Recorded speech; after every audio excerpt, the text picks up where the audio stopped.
Eh bien, chers frères,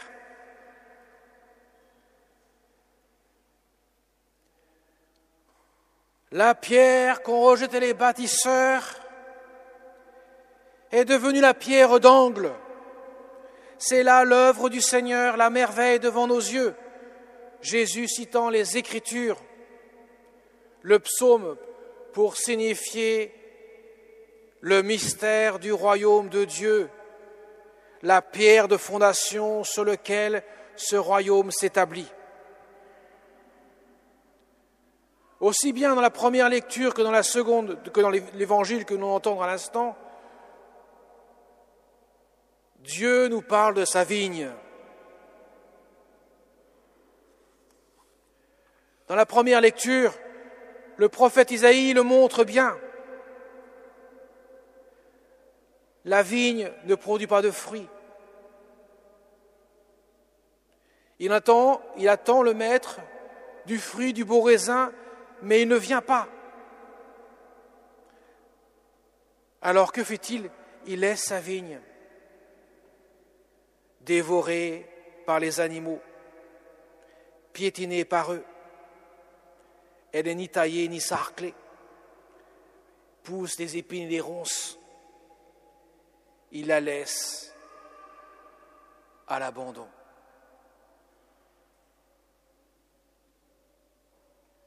Parce qu'il attend du bon raisin, il n'y en a pas. À quoi bon?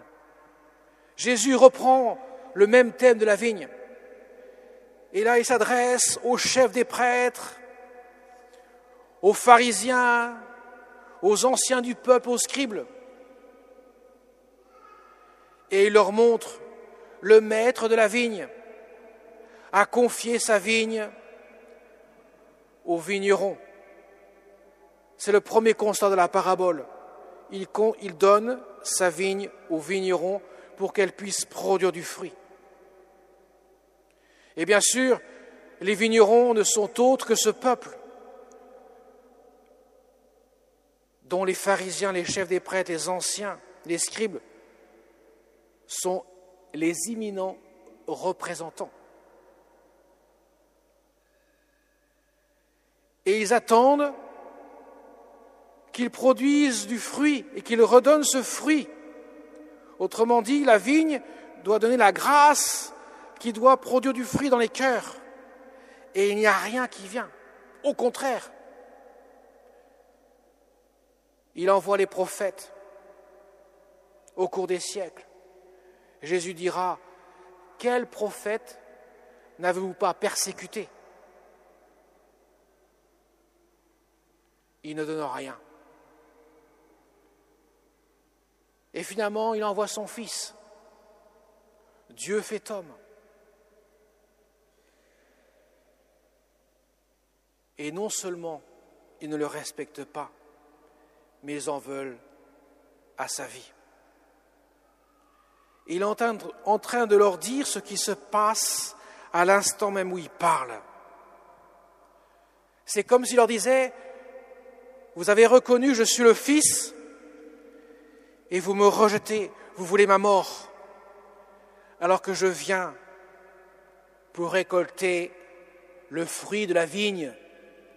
Je viens récolter votre cœur, votre grâce dans votre cœur, que vous auriez dû accueillir et ainsi produire du fruit. Mais vos cœurs sont secs, sont pleins de cupidité, de méchanceté. Et voilà qui va leur poser la question. La parabole est bien ficelée. Alors, que fera-t-il à ces vignerons quand le maître de la vigne viendra? Ils lui répondent, ces misérables, ils vont les faire misérablement périr. Et justement, Jésus leur dit, vous n'avez pas reconnu que c'est vous, ces misérables? N'avez-vous pas lu l'Écriture?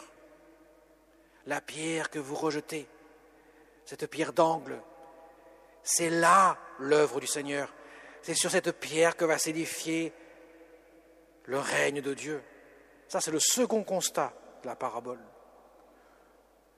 Jésus est la pierre d'achoppement sur lequel va buter les pharisiens, les chefs des prêtres, les scribes, autrement dit les vignerons, et sur lequel, par son sang versé, va s'établir le royaume de Dieu, parce que cette vigne va être confiée à de nouveaux vignerons qui seront issus de ce peuple, des païens, pour beaucoup d'entre eux, et qui vont donner le fruit de la vigne en temps voulu. Autrement dit, ils produiront la grâce, ou du moins plutôt, ils laisseront la grâce produire le fruit dans leur cœur.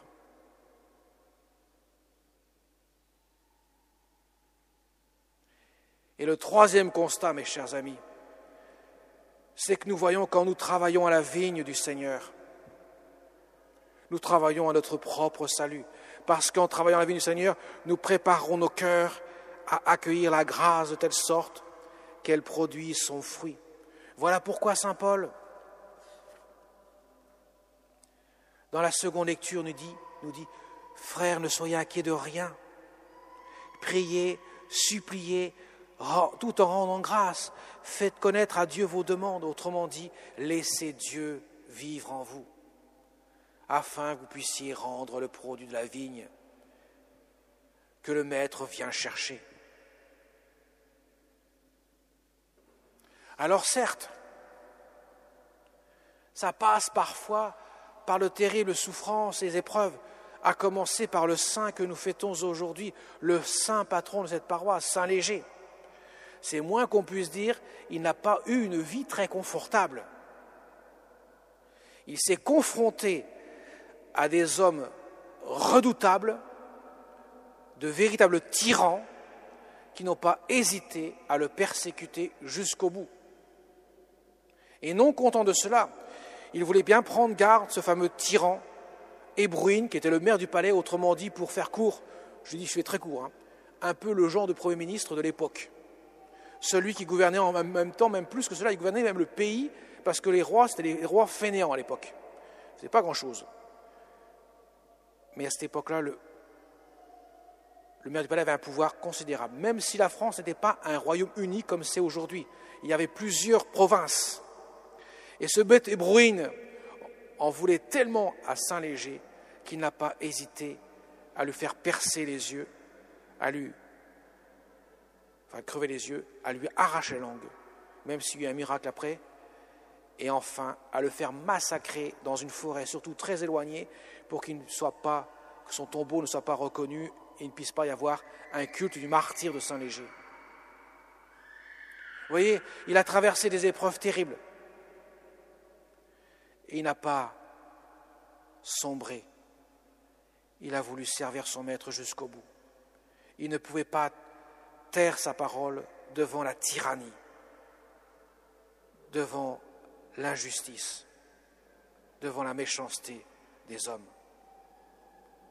Car il savait que Dieu lui donnerait la grâce nécessaire pour porter ce fardeau et pour être comme son maître sur le bois de la croix, renonçant à tout pour laisser l'amour de Dieu vivre en lui.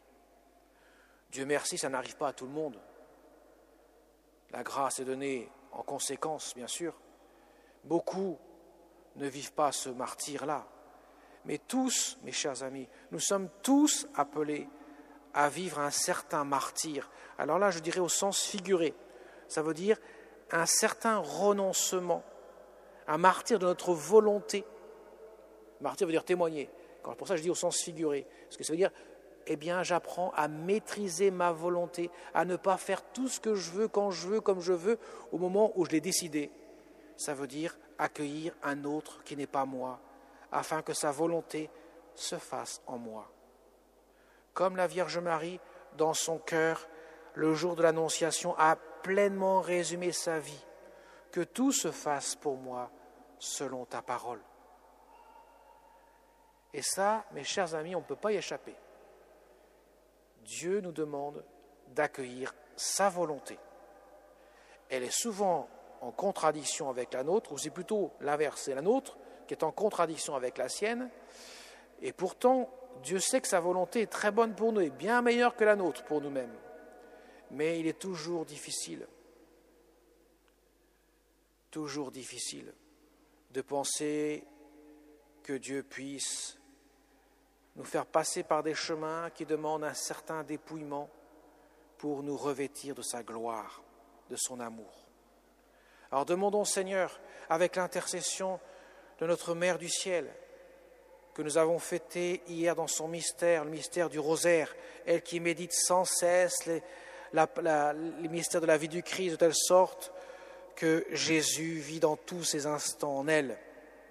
De même, demandons à Saint Léger, notre saint patron, cette paroisse, demandons-leur à tous ces saints de nous aider à accueillir la volonté de Dieu, qui est une volonté pleine d'amour, qui veut nous montrer que le chemin du renoncement de sa propre volonté pour faire celle de Dieu nous apporte un vrai bonheur, le bonheur que Dieu habite notre cœur, le bonheur de l'héritage du royaume des cieux. Amen.